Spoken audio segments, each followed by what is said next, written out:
బాబు సర్కార్ ఇప్పుడు ఇన్వెస్ట్మెంట్స్ రప్పించడానికి చాలా సీరియస్ ప్రయత్నాలు చేస్తోంది.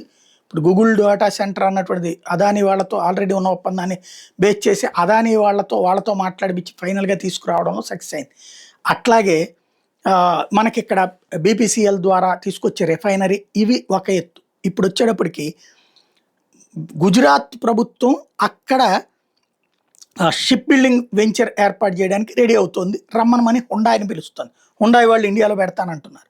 తమిళనాడు ప్రభుత్వం ఆల్రెడీ మాది చాలా గొప్ప ఇది, మా దగ్గరకు వచ్చేయండి మేము భూములు ఇస్తామని తమిళనాడు ప్రభుత్వం చెప్తోంది తక్కువ రేటు. ఇంకో పక్కన ఆంధ్రప్రదేశ్ ప్రభుత్వం కూడా దానికోసమే ప్రయత్నిస్తుంది. ఎన్డీఏ భాగస్వామ్య పక్షం తెలుగుదేశం, ఎన్డీఏని లీడ్ చేస్తున్న భారతీయ జనతా పార్టీ నేతృత్వం గుజరాత్, అదే సందర్భంలో వీళ్ళకి అపోజిషన్ అయినటువంటి తమిళనాడు. అక్కడికి వెళ్తారా ఇక్కడికి వెళ్తారా, హుండాయ్ దేన్ని చూస్ చేసుకుంటుందో చూడాలి.